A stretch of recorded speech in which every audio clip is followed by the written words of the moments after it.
Good evening and welcome to another edition of Auburn coverage from AL.com. James Crepea, Brandon Marcello, and Wes Sinor here for you.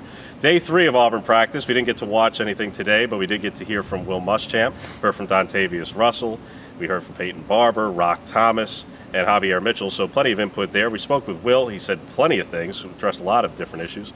And one of the chief things leading into the season, of course, is what exactly is Will Muschamp going to bring beyond the intensity we hear about? What does success mean exactly? We know that he pretty much can produce his top 10 defenses every year, Brandon. Is that what defines success to Will Muschamp for this season for Auburn? Well, we found out today he's not a stats guy. He says he doesn't care if the score is 41-40 or 3-0 as long as they win. He says he defines success by whether they win an SEC championship this season, which he believes and everybody else believes will get you into the Final Four, into the national semifinal game. So that's how he's judging success. And really it prompts some more questions about, well, how successful can this defense be with a hurry-up, up-tempo offense? That's always been a question, no matter what team it is, but we'll find out soon enough. But Will Muschamp also said that someone asked, do you have a championship-style defense right now? And he said, yeah, sure.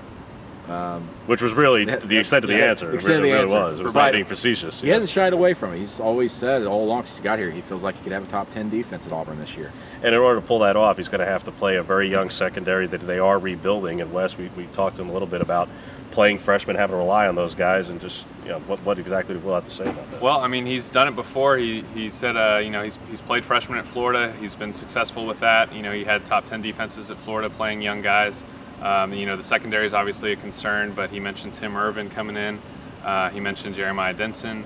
As far as the other players on the defense, obviously Byron Cowart is going to play a factor this year.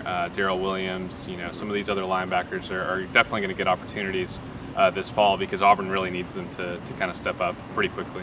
Yeah, and ultimately if they have to ride their horses of seniors especially at corner, and I asked specifically about Jonathan Jones, is there just a number of plays that's just too much for any one player to have to handle? And he said, oh, look, if they don't feel comfortable with somebody else, they're just going to have to go with it, and he's going to have to be in great shape, which speaks to, yeah, they're going to have to be very confident in their frontline guys, all of them, but if there's someone who's not there, they're just going to have to go with them.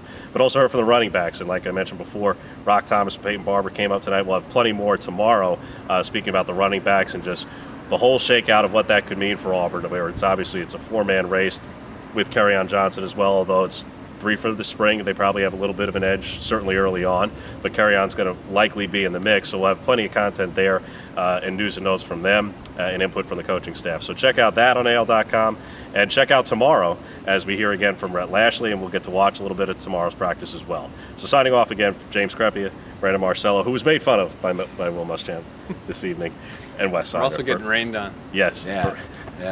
It's running off my bald head.